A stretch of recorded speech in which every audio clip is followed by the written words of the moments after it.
Hello friends, welcome to my channel study Adhikar. आज हम पढ़ेंगे चैप्टर 3 बस की यात्रा। इसमें लेखक का नाम है हरिशंकर परसाई। तो आइए शुरू करते हैं। हम 5 मित्रों ने तय किया कि शाम 4 बजे की बस से चले। पन्ना से इसी कंपनी की बस सतना के लिए घंटे भर बाद मिलती है, जो जबलपुर की ट्रेन मिला देती है। सुबह घर पहुंच जाएंगे। हम में से 2 को सुबह काम घर हाजिर होना था, इसलिए वापसी का यही रास्ता अपनाना जरूरी था। लोगों ने सलाह दी कि समझदार आदमी इस शाम वाली बस में सफ़र नहीं करते। क्या रास्ते में डाकू मिलते हैं? नहीं, बस डाकिन है। हम 5 दोस्त थे जिन्होंने डिसाइड किया था कि हमें शाम 4 बजे जाना है पन्ना से लेकर सतना तक के लिए। तो इस बस में शेयर करना है हमें, मतलब शाम 4 बजे, और हमें 1 घंटे बाद जबलपुर जाने के लिए ट्रेन मिल जाएगी। तो हम सुबह तक पहुंच जाएंगे। और हम में से 2 को जॉब पर भी जाना था कल सुबह, जो हाजिर होना था जॉब के लिए, इसलिए वापस जाने का यही रास्ता था जो उनको अपनाना पड़ा था। लोगों ने उनको बहुत सलाह दी कि जो समझदार व्यक्ति होते हैं वो इस शाम वाली बस में सफ़र नहीं किया करते। क्या ये बस डाकू है? इसमें डाकू मिलते हैं? नहीं, ये बस डाकिन है, मतलब डाका डालने वाली है। बस को देखा तो श्रद्धा उमड़ पड़ी। खूब विवृत थी, सदियों के अनुभव के निशान लिए हुई थी। लोग इसलिए इससे सफ़र नहीं करना चाहते कि वृद्धावस्था में इससे कष्ट होगा। यह बस पूजा के योग्य थी, उस पर सवार कैसे हुआ जा सकता है?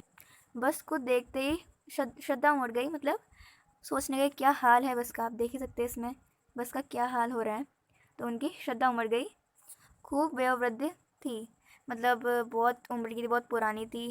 तो सदियों से निशान उसके सदियों के अनुभव के निशान हुए पड़े थे उसमें, इसलिए लोग उस पर सफ़र नहीं करना चाहते थे, क्योंकि वृद्धावस्था में इससे कष्ट होगा, मतलब बहुत बूढ़ी हो गई है तो ये तो पूजा करने के लायक है, उस पर सवार कैसे किया जा सकता है। बस कंपनी के एक हिस्सेदार भी उसी बस में जा रहे थे। हमने उनसे पूछा, यह बस चलती भी है? वह बोले, चलती क्यों नहीं है जी, अभी चलेगी। हमने कहा, वही तो हम देखना चाहते हैं, अपने आप चलती है यह? हाँ जी, और कैसे चलेगी? गजब हो गया, ऐसी बस अपने आप चलती है। उस बस कंपनी के जो एक हिस्सेदार थे जो उसी बस में जा रहे थे, तो जो भी पाठ के लेखक हैं उन्होंने, जो उनके मित्र वगैरह हैं, उन सब ने उनसे पूछा कि ये बस चलती भी है? तो उन्होंने बोला हाँ चलती है। तो बोले अपने आप चलती है? बोले हाँ अपने आप चलती है, और कैसे चलेगी? तो वो बोले कि वाह गजब हो गया, कैसी पुरानी पुरानी सी बस अपने आप ही चलती है। हम आगा पीछा करने लगे। डॉक्टर मित्र ने कहा, डरो मत, चलो, बस अनुभवी है, नई नवेली बसों से ज़्यादा विश्वसनीय है, हमें बेटों की तरह प्यार से गोद में लेकर चलेगी। उनके एक मित्र थे जो डॉक्टर थे, उनमें से एक जो थे वो डॉक्टर थे। तो उन्होंने कहा कि डरो मत, चलो, ये जो बस है वो नई नवेली बसों से ज़्यादा विश्वास के लायक है, मतलब ज़्यादा ट्रस्टेड है, तो हमें जो बेटों की तरह गोद में लेकर प्यार से चलेगी। हम बैठ गए। जो छोड़ने गए आए थे वह इस तरह देख रहे थे जैसे अंतिम विदा दे रहे हैं। उनकी आंखें कह रही थी, आना जाना तो लगा लगा ही रहता है, आया है सो जाएगा। राजा रंग फकीर, आदमी को कुछ करने के लिए एक अमित्त चाहिए। वो बैठ गए और फिर जो उनको छोड़ने आए थे वो उनको ऐसे देखने लग गए कि वो अंतिम विदा दे रहे हो, मतलब कि अब उनसे कभी मिलने ही नहीं वाले, वो कभी वापस ही नहीं लौटने वाले। उनको ऐसे देख रहे थे। उनकी आंखें कह रही थी कि जो आना जाना तो चलता ही रहता है, जो आता है वो जाएगा ज़रूर, चाहे वो राजा हो, रंग को अमीर हो, गरीब हो, कोई भी हो। इंजन सचमुच स्टार्ट हो गया। ऐसा जैसे सारी बस ही इंजन है और हम इंजन के भीतर बैठे हैं। काश बहुत कम बच्चे थे, जो बचे थे उनसे हमें बचना था। हम फ़ौरन खिड़की से दूर सरक गए। इंजन चल रहा था, हमें लग रहा था कि हमारी सीट के नीचे इंजन है, और जो इंजन जो था जो सचमुच चल पड़ा। तो ऐसा था जैसे सारी बस ही इंजन है और हम उसके पास में बैठे हैं। और जो कांच थे वो बहुत कम बचे होते हैं, और जो बच्चे होते हैं उनसे उनको बचना था, क्योंकि बस तो इधर उधर हिल रही थी, तो कांच कभी भी टूट सकते थे, तो उनको लग सकती थी, इसलिए कांच से उनको जो बचे होते हैं उनसे बचना था। बस सचमुच चल पड़ी और हमें लगा कि यह गांधी जी के असहयोग और सविनय अवज्ञा आंदोलनों के वक्त अवश्य जवान रही होगी। उसे ट्रेनिंग मिल चुकी थी, हर हिस्सा दूसरे से असहयोग कर रहा था। पूरी बस सविनय अवज्ञा आंदोलन के दौर से गुजर रही थी। सीट का बॉडी से असहयोग चल रहा था। कभी लगता सीट बॉडी को छोड़कर आगे निकल गई है, कभी लगता कि सीट को छोड़कर बॉडी आगे भागी जा रही है। 8-10 मील चलने पर सारे भेदभाव मिट गए। यह समझ में नहीं आता था कि सीट पर हम बैठे हैं या सीट हम पर बैठी है। बस सचमुच में चल पड़ी थी और हमें लगा जो लेखक थे उनको उनके दोस्तों को लगा था कि ये जो बस है वो गांधी जी के असहयोग और सविनय अवज्ञा आंदोलन के वक्त ज़रूर जवान रही होगी। मतलब 1918 के टाइम पर ये जवान रही होगी। इसमें ये थोड़ा मजाकिया टाइप का चैप्टर है, हंसी मजाक का, कॉमेडी टाइप का, तो इसमें ये बोला गया है। उसे ट्रेनिंग मिल चुकी है थी, हर हिस्सा दूसरे हिस्से से असहयोग कर रहा था, मतलब एक दूसरे का साथ ही नहीं दे रहा था। पूरी बस सविनय अवज्ञा के मतलब जो आंदोलन है उससे गुजर रहा था। जो सीट थी वो बॉडी का साथ नहीं दे रही थी, और कभी लगता है कि सीट बॉडी को छोड़कर आगे निकल गई है, कभी लगता है कि सीट को छोड़कर बॉडी आगे भागी जा रही है। जब 8-10 मिनट चले तो सारा भेदभाव उनका मिट गया, क्योंकि आदत सी हो गई थी, उनको आदत हो गई थी ऐसे बैठने की, जैसे सीट आगे चले गई, बॉडी आगे चले गई। तो यह समझ में नहीं आ रहा था कि सीट पर हम बैठे हैं या सीट हम पर बैठी है। एकाएक बस रुक गई। मालूम हुआ कि पेट्रोल की टंकी में छेद हो गया है। ड्राइवर ने बाल्टी में पेट्रोल निकालकर उसे बगल में रखा और नाली डालकर इंजन में भेजने लगा। अब मैं उम्मीद कर रहा था कि थोड़ी देर बाद बस कंपनी के हिस्सेदार इंजन को निकालकर गोद में रख लेंगे और उसे नली से पेट्रोल पिलाएंगे, जैसे माँ बच्चे के मुंह में दूध की शीशी लगाती है। अब अचानक से बस रुक गई और हमें मतलब जो लेखक है उनको पता चला कि जो टंकी है पेट्रोल की उसमें छेद हो गया है। तो ड्राइवर ने बाल्टी में पेट्रोल निकाल कर उसको साइड में रख कर और जो नली थी उसमें डालकर इंजन में भेजने लगा, जो पेट्रोल था उसको इंजन में भेजने लगा। अब जो वो उम्मीद कर रहे थे कि थोड़ी देर बाद जो कंपनी का जो हिस्सेदार वहाँ पर बैठा हुआ था उसको वो इंजन गोद में रखने के लिए दे देंगे और वो उसको पेट्रोल पिलाया जाएगा, जैसे कि जिस टाइप से माँ बच्चे के मुंह में दूध की शीशी लगाती है। बस की रफ्तार अब 15-20 मील हो गई थी। मुझे उसके किसी हिस्से पर भरोसा नहीं था। ब्रेक फेल हो सकता है, स्टीयरिंग टूट सकता है। प्रकृति के दृश्य बहुत लुभावने थे। दोनों तरफ हरे भरे पेड़ थे जिन पर पक्षी बैठे थे।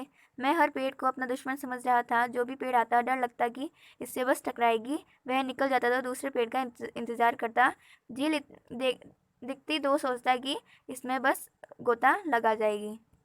अब वो जो बस थी उसकी रफ्तार अब 15-20 मील हो गई थी।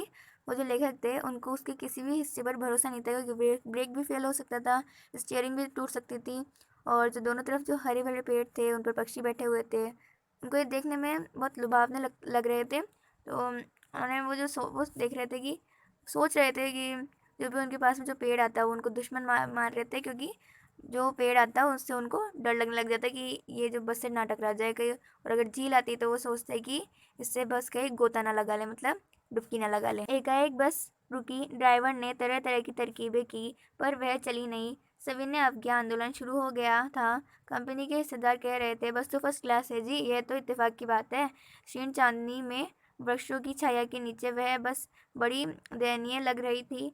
लगता जैसे कोई वृद्धा थक कर बैठ गई हो। हमें ग्लानि हो रही थी कि बेचारी पर कदकर हम चले आ रहे हैं।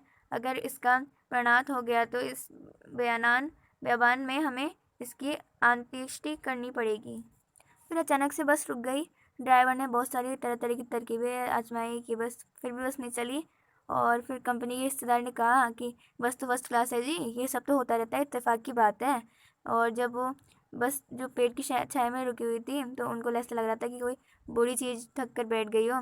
फिर उनको लगने लगा कि हम बेचारी पर बैठ कर आ गए, अगर ये इसका डाइंड अभी यहाँ पे हो गया तो अंतिम संस्कार भी हमें इसका करना पड़ेगा यहीं पे।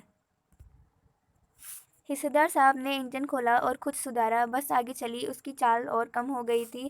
धीरे धीरे वृद्धा की आंखों की ज्योति जाने लगी। चांदनी में रास्ता टटोलकर वह रेंग रही थी। आगे या पीछे से कोई गाड़ी आती दिखती तो वह एकदम किनारे खड़ी हो जाती और कहती, निकल जाओ बेटी, आप अपनी तो वह उम्र ही नहीं रही। धीरे धीरे बस की लाइट की रोशनी भी कम होने लगी, और वो रोशनी कम होने की वजह से रास्ते में वो जो बस थी वो टटोल कर चल रही थी, मतलब रेंगते रेंगते चल रही थी। और आगे पीछे कोई गाड़ी आती तो वो किनारे में साइड में जाके खड़ी हो जाती और कहती कि बेटा आप आगे निकल जाओ। बस कहती, क्योंकि उसकी उम्र कम हो गई थी, मतलब वो कहती कि मेरी तो उम्र ही नहीं है, पुरानी, मतलब वो पुरानी हो गई थी, इसलिए ये कहा गया है। एक पुलिया के ऊपर पहुँचे ही थे कि एक टायर फिस करके बैठ गया। वह बहुत जोर से हिलकर थम गई। अगर स्पीड में होती तो उछलकर नाली में गिर जाती। मैंने उस कंपनी के हिस्सेदार की तरफ पहली बार श्रद्धा भाव से देखा। वह टायरों की हालत जानते हैं फिर भी जान हथेली पर लेकर इस बस में सफ़र कर रहे हैं। उस स्तर की ऐसी भावना दुर्लभ दुर्लभ है।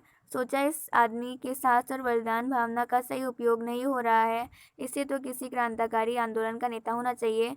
अगर बस नाले में गिर पड़ती तो हम सब मर जाते। तो देवता बाहें पसारे उसका इंतजार करते, कहते, वह महान आदमी आ रहा है जिसने एक टायर के लिए प्राण दे दिए। मर गया पर टायर नहीं बदला।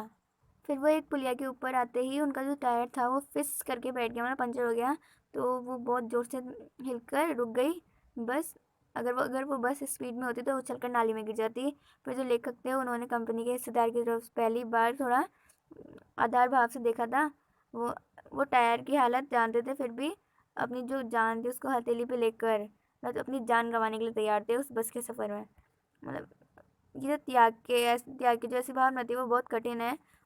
उन्होंने वैसे सोचा कि इस जो आदमी का जो साहस और बलिदान की भावना का सही उपयोग नहीं हो रहा है। इसे तो किसी क्रांतिकारी आंदोलन का नेता होना चाहिए था। अगर बस नाली में गिर पड़ती ना तो ये मर जाता और देवता जो थे इसका स्वागत करने का इंतज़ार करते और कहते कि वो महान आदमी आ रहा है जो एक टायर के लिए प्राण दे दिया। मर गया और पर टायर चेंज नहीं किया उसने। दूसरा घिसा टायर लगाकर बस फिर चली। अब हमने वक्त पर पन्ना पहुंचने की उम्मीद छोड़ दी थी। पन्ना कभी भी पहुंचने की उम्मीद छोड़ दी थी। पन्ना क्या, कहीं भी कभी भी पहुंचने की उम्मीद छोड़ दी थी। लगता था जिंदगी इसी बस में गुजारनी है और इससे भी सीधे उस लोक को प्राण कर जाना है। इस पृथ्वी पर उसकी कोई मंजिल नहीं है। हमारी बेताबी तनाव खत्म हो गए। हम बड़े इत्मीनान से घर की तरह बैठ गए। चिंता जाती रही, हंसी मजाक चालू हो गए। दूसरा घिसा टायर लगाकर बस फिर चली। अब उन्होंने वक्त पर पन्ना जाने की उम्मीद छोड़ दी थी। पन्ना क्या, कहीं भी कभी भी पहुंचने की उम्मीद छोड़ दी थी। उनको लगता था कि ज़िंदगी इसी बस में गुजारनी है और सीधे यहीं से भगवान के पास पहुंच जाना है।